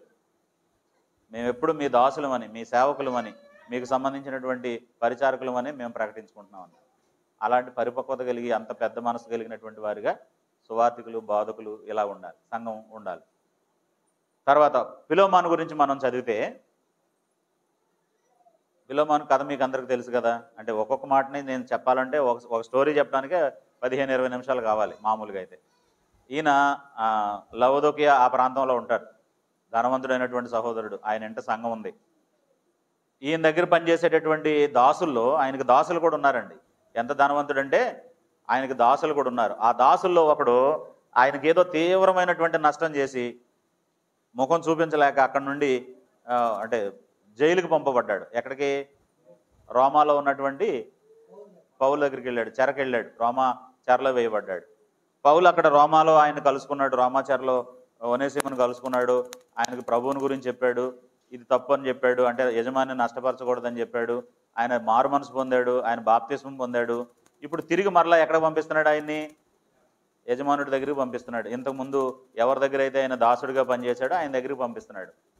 పంపిస్తూ ఏమంటున్నాడంటే, ఇప్పుడు ఆయన ఇంతకుముందులాగా నీకు దాసుడు కాదు, ఎవరు? క్రీస్తునందు నీకు సహోదరుడు. క్రీస్తునందు ఆయన ఎవరు? మీకు ఇప్పుడు సహోదరుడు. విశ్వాస విషయంలో నా కుమారుడు. కాబట్టి నా ముఖం చూసి ప్రభు యొక్క చిత్తాన్ని నువ్వు ఎరిగి దేవుని సంకల్ప ప్రకారం ఒకప్పుడు నీకు నష్టపరిచి నీ దగ్గర నుంచి పారిపోయినటువంటి ఈ దాసుడిని ఎలా చేర్చుకోవాలి? ఇప్పుడు ఫిలోమాను ఎలా చేర్చుకోవాలండి? ఒనేసిముని క్రీస్తునందు సహోదరుడిగా చేర్చుకోమని చెప్పి పౌలు ఉత్తరం రాసి ఆయనకి ఇచ్చి పంపించాడండి. చేర్చుకున్నాడా ఒనేసిముని ఫిలోమాను? చేర్చుకున్నాడు. ఎంత గొప్ప మనసు కావాలండి. మన ఇంట్లో పనిచేసి మనకు నష్టం చేసి వెళ్ళిపోయినటువంటి వ్యక్తి, అక్కడెక్కడో రోమాచరలో పౌలు వాక్యం చెప్తే విని మారు మనసు పొందాడు అన్న వ్యక్తిని తిరిగి వచ్చిన తర్వాత తోటి సహోదరులాగా, బ్రదర్లాగా చూడాలంటే ఎంత పెద్ద మనసు ఉండాలంటున్నానండి నేను. చాలా పెద్ద మనసు ఉండాలి. అది ఉందా లేదా ఫిలోమానుకి? అటువంటి సహోదరుల వలన క్రీస్తు ప్రభు యొక్క సువార్త మన దాకా వచ్చింది. అటువంటి వ్యక్తులు సంఘాల్లో ఉండటం వలన క్రీస్తు ప్రభు యొక్క సువార్త మన దాకా వచ్చింది. అందుకు ఆనాడు సంఘాలు అంత తొందరగా అభివృద్ధి చెందినాయి. అందుకు ఆనాడు మనుషుల్లో తొందరగా యేసు ప్రభువులో ఉన్నటువంటి గుణాలు కనబడినాయి. ఇప్పుడు మన పరిస్థితి ఏంటంటే, మనకి మళ్ళీ వాళ్ళ దగ్గర నుంచి చెప్పాలి, అవి మనం సగం నేర్చుకుంటాం, మళ్ళీ వెనక్కి వెళ్ళిపోతాం, మళ్ళీ మొదలు పెట్టాలా. మనల్ని ఎంత మట్టుకు తిరిగి రోడ్డు మీదకి తీసుకురావడమే, పక్కకి లంకలోకి వెళ్ళిపోయిన బండిని మళ్ళీ తెచ్చి రోడ్డు మీద పెట్టడమే మన జీవితం అయిపోతుంది. ఇంకా అది సాఫీకి వెళ్ళేది ఎప్పుడు, గమ్యాన్ని తిరిగి చేరుకునేది ఎప్పుడు. అందుకు మనం ప్రతి చిన్న విషయంలో ఎవరిలాగా ప్రవర్తించాలి? బుద్ధి విషయంలో పెద్దవాళ్ళు ఎంత పరిపక్వతగా ఉంటారో, దేవుని సంకల్పం తెలిసినటువంటి క్రైస్తవులు ఎలా ఉంటారో, యేసు ప్రభు జీవితాన్ని అనుకరించేవాళ్ళు ఎలా ఉంటారో, వాక్యం హృదయంలో పెట్టుకుని ప్రవర్తించే వాళ్ళు ఎలా ఉంటారో అలా అన్ని విషయాల్లో ఉండాలి. అలా ఉండాలంటే అబ్రహాములాగా కలహపడకూడదు, యోసేపులాగా పగ తీర్చుకోకూడదు, పౌలులాగా పరిచారకులమని భావించాలి, ఫిలోమానులాగా నష్టపరిచిన వాడిని కూడా తిరిగి మరలా ఎలా భావించాలి? సహోదరుడిగా అంగీకరించాలి. చాలా పెద్ద మాటలు, చాలా పెద్ద హృదయం కావాలి ఇవన్నీ స్వీకరించడానికి. కానీ అక్కడికి మనం వెళ్తేనే మనం ఆ గురిని చేరుకుంటాం. నాకు అది చాలా కష్టంగా ఉందండి అని అనడానికి లేదు. ఇప్పుడు ఇక్కడ 3 గ్రేడ్స్ ఏమీ లేవండి. ఇప్పుడు మనం బట్టల షాప్కి వెళ్ళాం అనుకోండి, ఎంతలో చూపించమంటారండి అంటారు వాళ్ళు. ఓ 10,000లో చూపించండి అన్నాం అనుకోండి, వాళ్ళు 15,000లో చూపిస్తారండి. 10,000లో చూపించరు వాళ్ళు మామూలుగా. కొంచెం ఒక 2,000 తగ్గుతాయండి, 12,000కి 13,000కి వస్తాయండి అని చెప్తారు. అప్పుడు మనం అన్నీ చూసేసిన తర్వాత ఏమంటామంటే, ఇది కాదు కానీ 5,000, 6,000 మధ్యలో చూపించండి అంటాం. మళ్ళీ 5,000, 6,000 కూడా చూపిస్తాడండి. ఇది కాదు కానీ ఇంకేమైనా తక్కువ ఉంటే చూపించండి అంటాడు. మళ్ళీ 1,000లో 2,000లో చూపిస్తాడండి. ఒకవేళ మనం ఇంకా తటపటాయిస్తూ ఉంటే అక్కడ 1+1 ఉన్నాయండి, అవి చూసుకోండి అంటాడు. ఒకటి కొంటే ఒకటి ఫ్రీ ఉన్నాయి, అవి కూడా చూసుకోండి అంటాడు. అంటే మనం బయటికి వెళ్తే ఇన్ని ఆప్షన్లు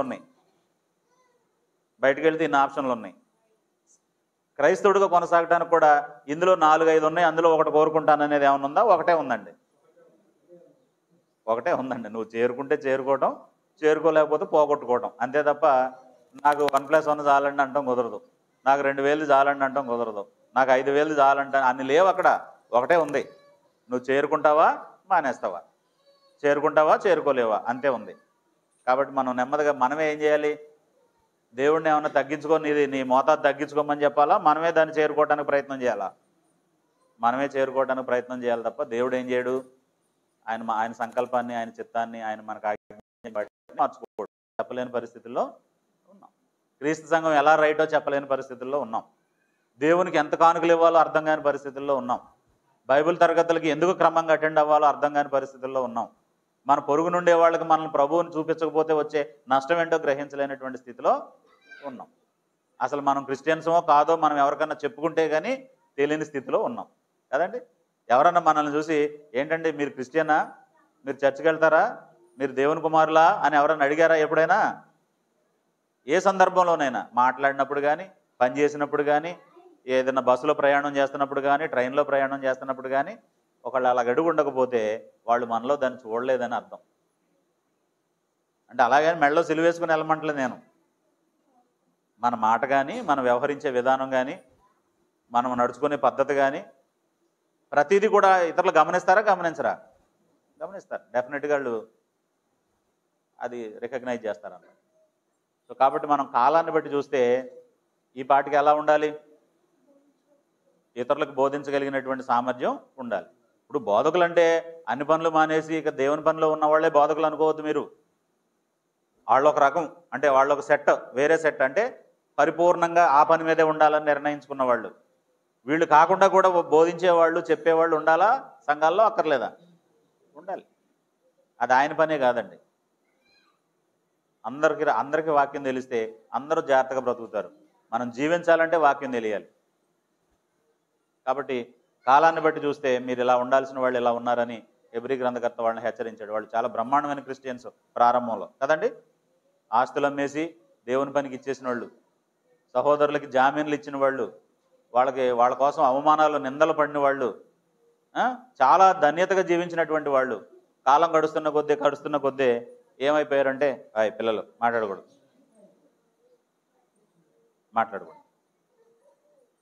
కాలం గడుస్తున్న కొద్దీ వాళ్ళల్లో ఏమొచ్చిందంటే ఒక రకమైనటువంటి నిర్లక్ష్యం వచ్చేసింది. ఎంతకాలం ఇలాగా మనమే ఇవ్వాలా, మనమే ఉండాలా, మనతో ఉండేవాళ్ళు ఉండరా, లేకపోతే మనకు రావా అని ఇలాగ ఆలోచించడం మొదలుపెట్టారు. అలాంటి అలసత్వం ఏం చేయకూడదు, ఉండకూడదు కదండి. ఇప్పుడు ఉద్యోగం వచ్చే వరకు ఒకేలాగా చదవాలి. ఉద్యోగం రావాలంటే 10వ తరగతి దాకా చదివాను, ఇంకెంతకాలం చదువుతాంలే అనుకుంటే 10వ తరగతి దగ్గర ఆగిపోతాం. ఇంటర్మీడియట్ వరకు చదివాను, ఇంకెంతకాలం అనుకుంటే అక్కడ ఆగిపోతాం. డిగ్రీ వరకు చదివాము, ఇంకెంతకాలం అనుకుంటే అక్కడ ఆగిపోతాం. ఉద్యోగం వచ్చే వరకు ఏం చేయాలి? చదువుతూనే ఉండాలి. అప్పుడు ఉద్యోగం వస్తుంది. జీవితంలో మనం ఇలాంటివన్నీ కూడా చాలా జాగ్రత్తగా పాటిస్తాం కదండి. ఇప్పుడు మీరు ఏదైనా సాధించాలంటే ఏం చేయాలి? లాస్ట్ వరకు అలాగే ఉండాలా? సాధించే వరకు ఉండాలి. పరుగు పందెంలో ఎక్కడ వరకు పరిగెట్టాలండి స్పీడ్గా? 100 మీటర్లా, 200 మీటర్లా, సగమా, రెడ్ రిబ్బన్కి ఇంకా కొంచెం ముందుగా? ఇప్పుడు చాలాసార్లు ఆ రిబ్బన్ అందుకోవటం కొంచెం ఆలస్యం చేసిన వాడు కూడా 2వ స్థానంలోకి వెళ్ళిపోతాడండి. వెనకాల వాడు వచ్చి ముందని తీసుకుంటాడు దాన్ని. కాబట్టి దాన్ని ఆ రిబ్బన్కి తగిలేంత వరకు ఎలా వెళ్ళాలి? ఎక్కడ అసలు అలసత్వం లేకుండా పరిగెట్టాలండి. సో మనకెప్పటి వరకు ఆ లక్ష్యం? మనం చనిపోవటమైనా జరిగే వరకు, లేదా యేసుప్రభు 2వ రాకడైనా వచ్చేవారు. 10 ఏళ్ళలో వచ్చేస్తాడని నేను అనుకున్నానండి, రాలేదు యేసుప్రభు అంటే అది కుదరదు. ఆయన వచ్చే వరకు నువ్వేం చేయాలి? వెయిట్ చేయాలి. ఆయన కోసం జీవించాలి అంతే. ఆయన చెప్పిన పని చేస్తూ ఉండాలి. సజీవులమై ఉన్నంత వరకు, పోనీ మనం చనిపోయేంత వరకు అనేది మీకు ఏమన్నా ఇబ్బంది కనిపిస్తే సజీవులమై ఉన్నంత వరకు ఏదైనా ఒకటే. అంటే పోనీ కొంచెం అదే తుదమట్టుకు ఇంకా పాలిష్డ్గా, ఇది ఇంకా బాగుంది తుదమట్టుకు, ఏమైనా చివరి వరకు చేరుకునే వరకు అంతే. సో తర్వాత దేవుని చిత్తాన్ని విడిచిపెట్టేటటువంటి దుష్ట హృదయం డెవలప్ అవుతుందటండి మనలో. ఎవరు ప్రేరేపిస్తారు అలాగా? ఇప్పుడు యోబు చాలా భక్తిపరుడు కదా, దేవుడు ఏం చేసినా సరే, పిల్లల్ని చనిపోవటానికి అనుమతించిన, ఆస్తి పోయినా, అన్ని జరిగినా సరే యెహోవా నామానికే మహిమ కలుగును గాక అన్నాడు. ఇప్పుడు ఆయనలో దుష్ట హృదయం పుట్టించడానికి సాతాను ఎవరిని వాడుకున్నాడండి? ఆయన భార్యను వాడుకున్నాడు. ఆమె ఇంకెందుకయ్యా నీకు దేవుడు దేవుడు అంటావు, ఇక ఆయన వదిలిపెట్టవా, ఇంకేముందని ఆయన దూషించి చచ్చిపోమని సలహా ఇచ్చిందండి ఆయన. అలాంటి దుష్ట హృదయం మనలో కలిగించడానికి చాలామంది వస్తారు. ఏదన్నా ఎవరైనా మన పక్కింటి వాళ్ళు వచ్చి మన మీద బాగా గొడవ చేశారనుకోండి, గొడవ సర్దుమణికి పోయాక ఎవడో వస్తాడు, చూసావయ్యా నువ్వేమో ప్రార్థన అంటావు, బైబిల్ అంటావు, అందుకే అడిగి అంత లోకువ, నా ఇంటికి రమ్మను, నా మీదకి రమ్మను, అసలు నా ఇంటి చూడమన్నాడు సంగతి చెప్తాను అంటాడండి. అప్పుడు మనం నిజమే కదా, నేను ప్రార్థనకి వెళ్ళబట్టే, నేను తిరిగి దెబ్బలాడపోబట్టే వాడు నన్ను లోకు చేశాడు, వీడికి ఎంత భయపడిపోతున్నాడో నాకు కూడా భయపడాలని వాడికి మించి దెబ్బలాడతామండి మనం. ఇప్పుడు ఏం కలుగు చేశాడు ఆ పక్కింటోడు వచ్చి మనకి? దుష్ట హృదయాన్ని కలుగు చేశాడు. చూడయ్యా నువ్వు ఎంతకాలం నుండి సేవ చేస్తున్నావు, నిన్న కాక మొన్న మొదలు పెట్టిన వాళ్ళు ఎంత పైకి వెళ్ళిపోయారో, నువ్వు కూడా ఏదోటి చేయి, నువ్వు కూడా పెద్దోడు అవుతావు అని ఎవడో ఒకడు వచ్చి ఏం చెప్తాడు? మార్గాన్ని కూడా చూపిస్తాడండి. ఇదిగో ఈ పద్ధతులు వెళ్ళు, నీకు తొందరగా డబ్బులు వచ్చేస్తాయి, ఈ పద్ధతులు వెళ్ళు, నువ్వు తొందరగా పైకి వెళ్ళిపోతావు అని చూపిస్తాడండి. మనం ఏమనుకుంటామంటే వీడంత శ్రేయోభిలాషి లేడు, ఈ పరిశుద్ధాత్మ ఎప్పుడు నన్ను సర్దుకోమంటాడు, ఈ వాక్యం ఎప్పుడు నన్ను సర్దుకోమంటది, ఆ దేవుడు ఎప్పుడు నన్ను అక్కడే ఉండమంటాడు, ఇంత మంచోడు కనుక నాకు స్నేహితుడైతే ఈ పాటికి నేను ఎక్కడికో వెళ్ళిపోదును, చంద్రమండలానికి వెళ్ళిపోదును అనుకుని ఆయన పద్ధతులను ఇంప్లిమెంట్ చేసేస్తాం. ఏం కలుగు చేశారు మనకి? దుష్ట హృదయాన్ని కలుగు చేశారు. కాబట్టి దుష్టత్వం మనలో ఉండకూడదు. మనకు ఎవరైనా ఇంజెక్ట్ చేస్తూ ఉంటే, మనకు ఎవరైనా దాన్ని మనలో ఉంచుతూ ఉంటే వాళ్ళని ఎంటర్టైన్ చేయకూడదు. నేనేం చేయాలో నాకు తెలుసు, సారీ మీ మాటినే ఉద్దేశం నాకు లేదు, నేను హాయిగా ఉన్నా, దేవుడికి నాకు సంబంధం అద్భుతంగా ఉంది, ఇప్పుడు నాకు లేనివేమీ నాకు అక్కర్లేదు, నాకు కావాలంటే ఒక దేవుడు మానడం అని చెప్పామనుకోండి, ఏమైపోతారండి? నోరు మూసుకుని వెళ్ళిపోతారండి. లేదు నువ్వు చెప్పింది భలే ఉంది అని అనుకుంటే, కొంచెం ఆశపడితే, నిజమా ఇది అన్నాడు సాతాను వచ్చి. ఏది నిజమో అని ఆలోచించడం మొదలుపెట్టింది అవ్వ. ఏమైందండి? నెమ్మదిగా పండు తినిపించేశాడా? కాబట్టి అలాంటి దుష్ట హృదయం ఎవరిలోనైనా ఉంటుందేమో జాగ్రత్తగా చూసుకోండి అన్నాడు హెబ్రీ గ్రంథకర్త. దేవుని విడిచిపెట్టి పోనట్టు దుష్ట హృదయం మీలో ఎవని ఎందైనా ఉండునేమో అని జాగ్రత్తగా చూసుకున్నాడు. అసలు మన హృదయంలోకి దుష్టత్వాన్ని రానివ్వకూడదు, వస్తే అది పెరిగిపోద్దండి. క్యాన్సర్ కణాల కౌంట్ మీకు తెలుసో తెలీదు, కొంతమందికి తెలిసి ఉండొచ్చు. ఇప్పుడు మనకి ఏదైనా ఒక నష్టం, మన బాడీలోకి ఒక ఇబ్బందికరమైన పరిస్థితి వస్తే మిగిలినవి ఏమవుతాయనంటే, ఒకటి వస్తే అది కాసేపటికి 2 అవుద్ది, 2 అయితే 3 అవుద్ది, 3 అయితే 4 అవుద్ది. ఇలా ఎప్పటికోప్పటికి మనకు హాని చేసేలాగా మన శరీరంలో ఆ బ్యాక్టీరియానో ఇంకోటి డెవలప్ అవుద్ది. మిగిలినవి అయితే, క్యాన్సర్ అయితే ఎలాగో తెలుసండి, 1 వస్తే 2 అయితే 2 4 అవుద్దండి, 4 8 అవుద్దండి, 8 16 అవుద్దండి, 16 32 అవుద్దండి, మల్టిప్లై అయిపోద్ది అది. దుష్టత్వం కూడా అంతే. నువ్వు ఒక్కసారి నీకు అవకాశం కల్పించావా, నీ హృదయంలో తప్పుగా ఆలోచించడం మొదలు పెట్టావా, నీ దురాశకి అంతుపంతు ఉండదు. అసలు దురాశ అంటేనే అంతుపంతు లేనిది. దురాశ అంటే ఏంటి? అంతులేని బలమైన చెడ్డ కోరికటండి. దానికి అంతు లేదు. ఇంత అయితే సరిపోద్దని ఏమైనా ఉంటుందా? ఇక్కడ వరకు అయితే ఓకే అని ఉంటుందా? ఇక చాలులే అనుకుంటారా? అలా ఉండదు. సో కాబట్టి ఒక్కసారి నీ హృదయంలో దుష్టత్వం ప్రవేశించింది, దేవుడు దాన్ని తీసేయడానికి ఏం చేశాడు? అసలు నీ హృదయంలో దుష్టత్వాన్ని తీసేయడానికి దేవుడు ఏం చేశాడు? పెద్ద సంకల్పించాడండి ఆయన. ఆ సంకల్పంలో ఆయన కుమారుని పంపించి ఘోరమైనటువంటి శిలువ మరణం పొందేలాగా అనుమతించాడు. అప్పుడు నీ హృదయంలో దుష్టత్వం ఏమైంది? పోయింది. మళ్ళీ నువ్వు క్షణంలో తెచ్చుకుంటే, ఇంత చేసిన దేవుడు చేసిన కార్యం అంతా ఏమైపోయింది? వ్యర్థమైపోయింది, నిర్వీర్యం అయిపోయింది. సో అట్లా చేయొద్దు. అందుకే విశ్వాసం లేని దుష్ట హృదయం, దేవుణ్ణి విడిచిపెట్టిపోయేటటువంటి దుష్ట హృదయం మీలో ఎవని ఎందైనా ఉండునేమో జాగ్రత్తగా చూసుకున్నాడు. ప్రతిరోజు నా హృదయంలో మంచి ఆలోచనలు వస్తున్నాయా, చెడ్డ ఆలోచనలు వస్తున్నాయా? ఎవరికి తెలుస్తుంది? అది నాకే తెలుస్తుంది, మీకు తెలీదు. మీకు నేను ఎలా బయటకు ప్రవర్తిస్తున్నానో అదే తెలుస్తుంది. లోపల నాకు ఏం కలుగుతుంది అనేది ఎవరికి తెలుస్తుంది? నాకే తెలుస్తుంది. ఎవరికి వాళ్ళకే తెలుస్తుంది. కాబట్టి ప్రతిరోజు మనం జాగ్రత్త తీసుకోవాల్సింది ఏంటంటే, నాలో ఏదైనా దుష్టత్వం ఉందా ఆలోచించుకోవాలి, ఉంటే దాన్ని తీసేసుకోవాలి. దావీదు రోజు పడుకునేటప్పుడు ఒక ప్రార్థన చేసుకునేవాడు అటండి. ఏమని? నాయనా మరి ఇప్పుడున్నది రేపటికల్లా 2 అంతలు చేయనా? లేకపోతే నన్ను చూసి అందరూ పరిగెట్టి పారిపోయేలాగా చేయనా? ఏమని ప్రార్థన చేసేవాడండి? నీకు ఆయాసకరమైన సంగతులు నాలో ఏమన్నా ఉన్నాయేమో పరిశీలించి తెలుసుకొనుము, వాటిని నేను విడిచిపెట్టేటట్టుగా నాకు సహాయం చేయి. దురభిమాన పాపంలో పడకుండా నీ సేవకుని ఆపము, వాటిని నన్ను ఏలనీయపము అని దేవుణ్ణి మొరపెట్టాడటండి. ఆయన చేసిన ప్రార్థన అది. మనం ఏం ప్రార్థన చేస్తాం? మా అమ్మాయిని కాపాడు, మా అబ్బాయిని కాపాడు, మా అల్లుడిని కాపాడు, మా కోడళ్ళని కాపాడు, మా పిల్లల్ని కాపాడు, మనవళ్ళని కాపాడు, మనవరాళ్ళని కాపాడు, మా ఉద్యోగాన్ని కాపాడు, మా పాడి పంటలను కాపాడు, మేము ఊరు వెళ్తున్నాం, మా ఇల్లుని కాపాడు, దొంగలు పడకుండా. ఇదేనండి మనం రోజు చేసే ప్రార్థన. ఎప్పుడు హృదయం దుష్టత్వం ఉందో లేదో చెక్ చేసుకునే పరిస్థితి ఉంటుంది. నేను ఇవన్నీ చేయొద్దంటలేదండి. వీటితో పాటు ఏముండాలి? ఇవన్నీ పొందడానికి నీ దగ్గర నాకు ఉండాల్సిన యోగ్యత ఏంటంటే, నేను కల్మషం లేని హృదయంతో నీకు ప్రార్థన చేసే హృదయం నాకు ఇవ్వు అని దేవుడిని అడగాలండి. కల్మషం లేని హృదయంతో ప్రార్థన చేసేటట్టుగా ఇవ్వు అని అడగాలన్న. మన ఆసక్తిని తుదమట్టుకు చేపట్టాలట. 6వ అధ్యాయం 12వ వచనం చదవండి హెబ్రీ పత్రికలో. ఈ పాఠమే చెప్పినట్టున్నాను గత లాస్ట్ టైము. ఎప్పటికీ ఆసక్తిలో ఉండి 1 కొరింథీ 15వ అధ్యాయము చివరి వచనం. ప్రభు కార్యాభివృద్ధి యందు ఎప్పటికీ ఆసక్తిలో ఉండి. ఆ పాఠం లాస్ట్ టైము నేను మా నాగుల వారం వచ్చినప్పుడు నేను అదే పాఠం చెప్పినట్టు గుర్తు. కాబట్టి ఎప్పటికీ ఆసక్తిలో ఉండు అన్నాడండి. 6:12 చూడండి. 6:12 చూడండి.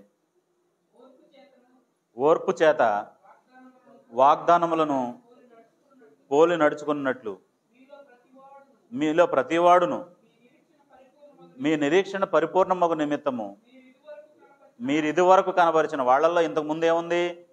ఆసక్తి ఉంది. ఇదివరకు కనబరిచిన ఆసక్తిని తుదమట్టుకు కనబరచండి. ఇప్పుడు అబ్రహాముకు దేవుడు వాగ్దానం చేశాడు, నీ సంతానానికి భూభాగాన్ని ఇస్తానని. పాదం పట్టేంత భూమి అయినా ఆయనకి ఇవ్వక మునిపే అబ్రహాం చనిపోయాడండి. ఆయన అబ్రహాం నమ్మాడా లేదా దేవుడు ఇస్తాడని? నా తర్వాత నా పిల్లలందరికీ కూడా దేవుడి కనాన్ దేశాన్ని ఇస్తాడని నమ్మాడా లేదా? ఇసాకు నమ్మాడా లేదండి? యాకోబు నమ్మాడా లేదా? నమ్మాడు. వాళ్ళు ముగ్గురు నమ్మారు. అందుకే వాళ్ళని ఏమన్నాడంటే విశ్వాస విషయంలో సమాన వారసులు అన్నారండి. దేవుని వాగ్దానాలను నమ్మినటువంటి వారికి సంబంధించి ఎలాంటి వాళ్ళట? వాళ్ళు సమాన వారసులు. వాళ్ళు చనిపోయేటప్పటికి ఏముంది వాళ్ళలో? విశ్వాసము గలవారై మృతి నొందిరి. చాలామందిని గురించి ఇలా చెప్పుకుంటారు మనుషులు. ఏంటంటే చిన్న పంచాయతీ ప్రెసిడెంట్గా మొదలుపెట్టాడు, ఈ దేశానికి ప్రధానమంత్రి అయ్యాడు, చనిపోయాక చెప్పుకునే మాటలు అవి. చిన్న వ్యాపారం, చిన్న బడ్డీ కొట్టు పెట్టుకున్న ఆయన ఇవాళ కోట్లకు అధిపతి అయ్యాడు చచ్చిపోయేటప్పటికి అంటారు. మామూలు పల్లెటూరులో పుట్టి పెద్ద యూనివర్సిటీలో లెక్చరర్గా చేసి చచ్చిపోయాడు అంటారండి. అబ్రహాం, ఇసాకు, యాకోబుని చూసి ఏమన్నారంట? విశ్వాసం గలవారే మృతి పొందిరి. మొదలుపెట్టిన విశ్వాసాన్ని ఏం చేయలేదు వాళ్ళు?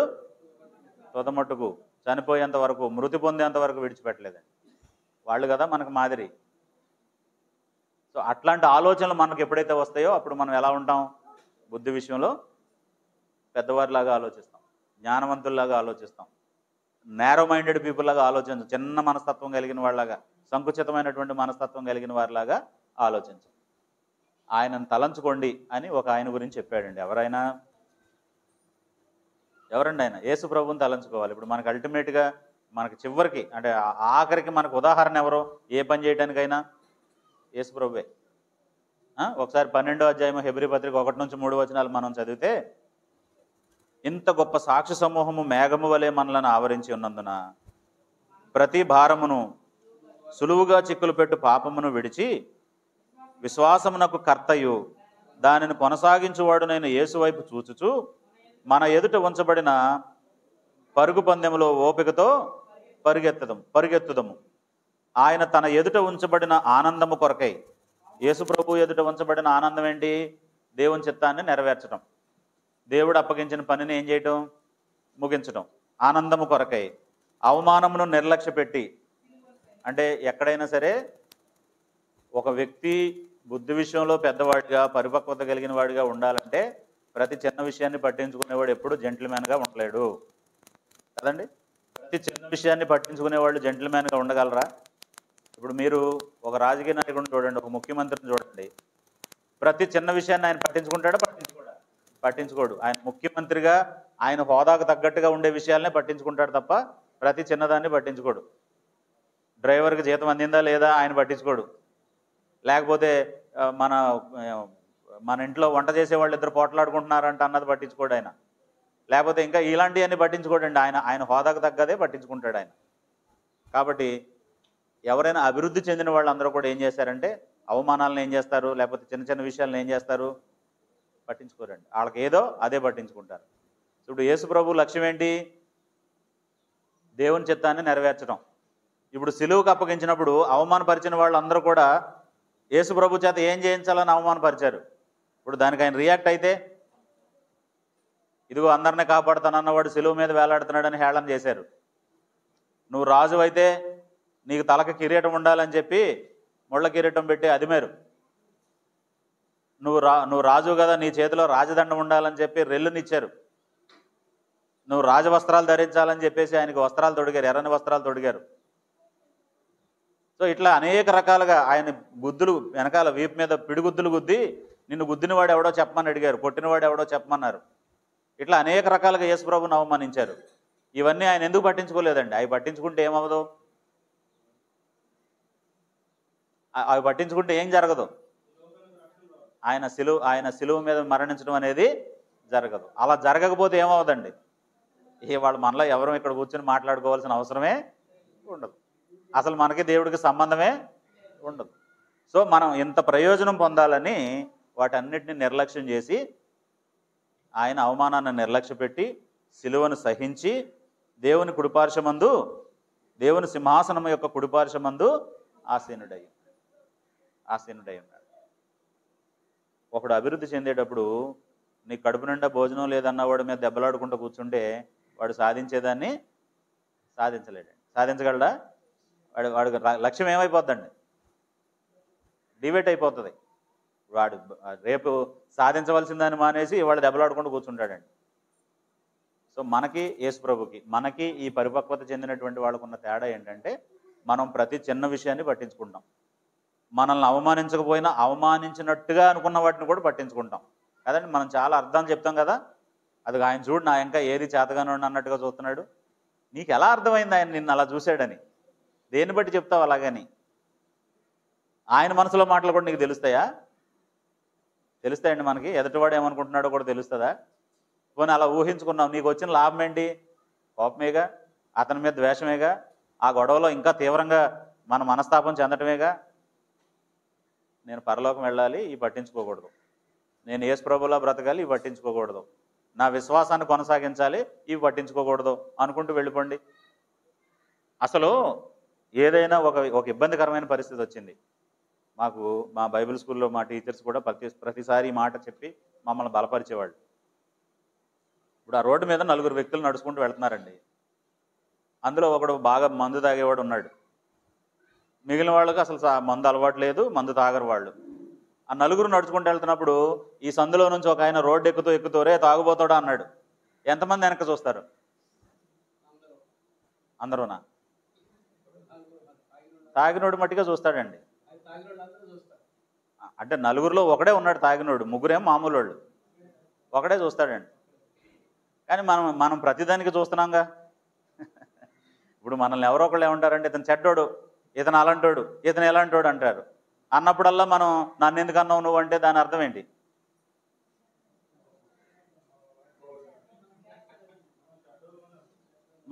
మనమే ఏం చేస్తున్నామండి? ఒప్పుకుంటున్నాం. అరే వాళ్ళు అనుకున్న దానికి నాకు సంబంధం ఏంటని వెళ్ళిపోతే దానికి మనకి సంబంధం లేదు. మన పని మనం చేసుకుంటాం, మన టైం వేస్ట్ అవ్వదు. సో అంత ఉన్నతమైన మనసును మనం డెవలప్ చేసుకోవాలి. మనం ఏమనుకుంటామంటే వాడు అన్నది నన్నే, నా మీదే అనుకుంటున్నాడు, నా గురించే అనుకుంటున్నాడు అని మనం వెళ్ళి వాళ్ళ మీద పోట్లాడి ఇటు వెళ్ళాల్సిన వాళ్ళం ఏం చేస్తాం? డైవర్ట్ అయిపోతాం.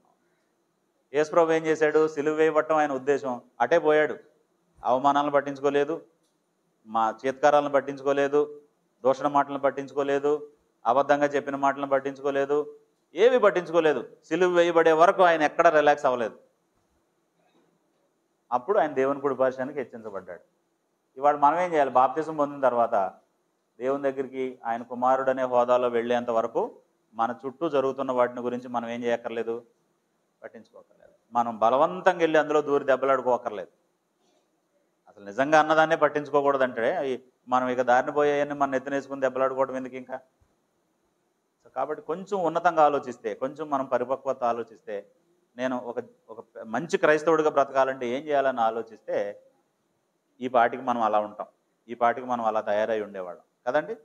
చాలామంది పిల్లల గురించి తల్లిదండ్రులు చెప్తారు, వాడు చిన్నప్పుడు చాలా తొంటరోడు అల్లరోడు కానండి, అబ్బా అసలు ఇప్పుడు ఎంత బాధ్యతగా ఉంటున్నాడు నండి, ఎంత బాగున్నాడు అని చెప్తాడు. అంటే ఏం చేశాడు అతను? బాగా ఆలోచించడం మొదలుపెట్టాడా? నేను ఉపయోగపడాలి నా తల్లిదండ్రులకు, నా కుటుంబానికని ఆలోచించడం మొదలుపెట్టాడా లేదా? అలా ఆలోచించకపోతే వీడు చిన్నప్పటి నుంచి ఇంతేనండి.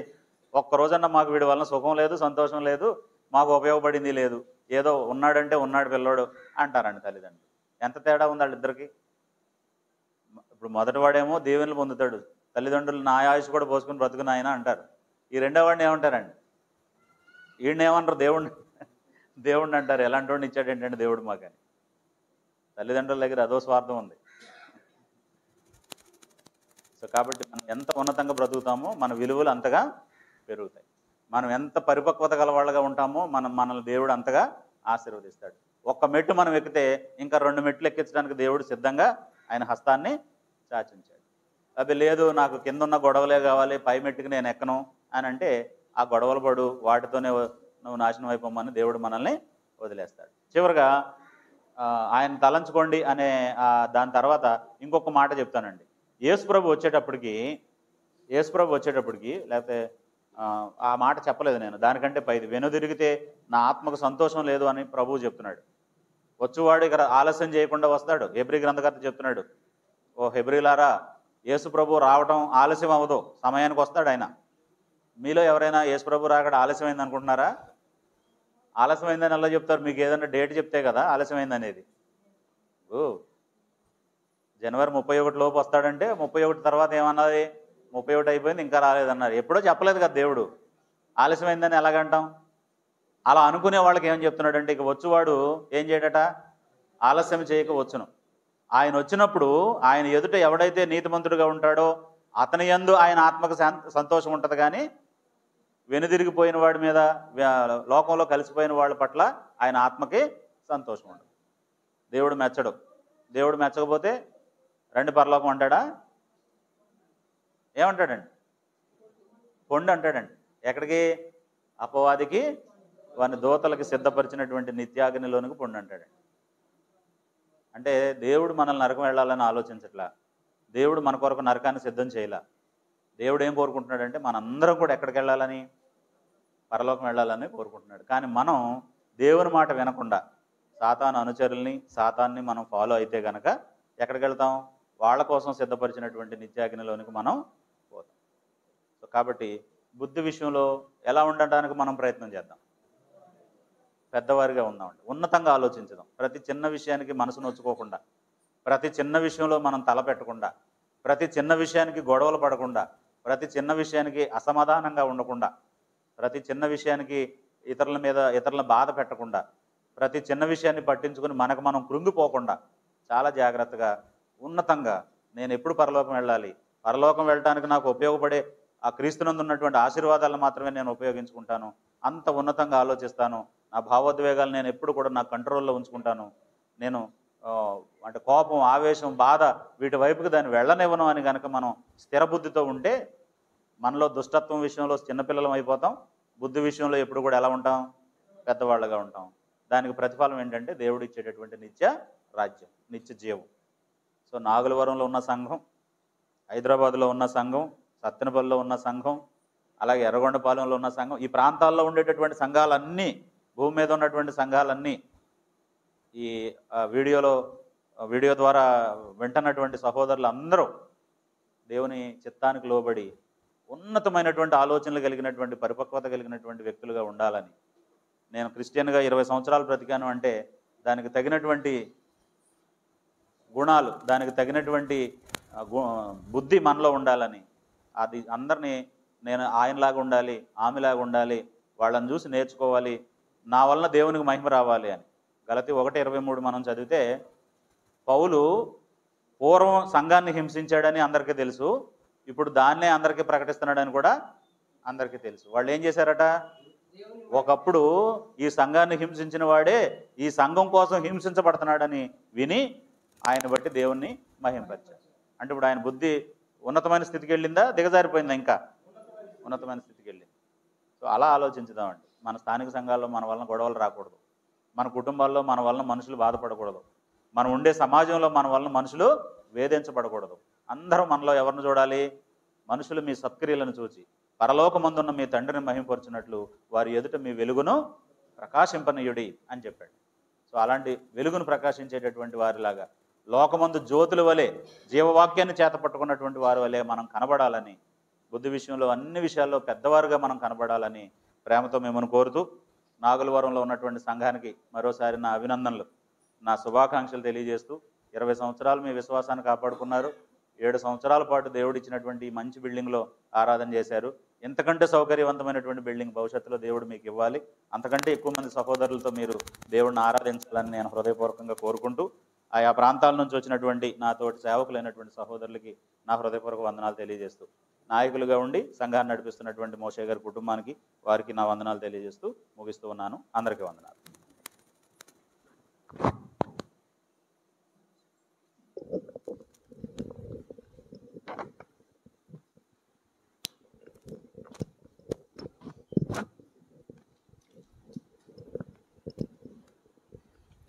ఇంతవరకు ఎంతో ప్రయాసతో హైదరాబాదు నుండి ఈ నాగులవారు గ్రామంలో స్థానిక సంఘంలో దేవుని వాక్యాన్ని అర్థమయ్యే రీతిగా ఎలా జీవించాలో, మన జీవితంలో ఎంతవరకు జీవించాలనే విషయాన్ని తెలియజెప్పినటువంటి మన ప్రియులు వినోదరావు గారికి ప్రత్యేకమైన వందనాలు తెలియజేస్తూ, చివరిగా వారు ముగింపు ప్రార్థన చేస్తారు. మరి ప్రార్థనలందరూ కూడా ఏకీభవించాల్సిందిగా తెలియజేస్తారు. ప్రార్థన చేస్తాం. ప్రేమస్వరూపైన మా పరలోకపు తండ్రి, మహోన్నతుడైన మా దేవ, మీ కృతజ్ఞతా స్తోత్రాలు చెల్లిస్తూ ఉన్నాం.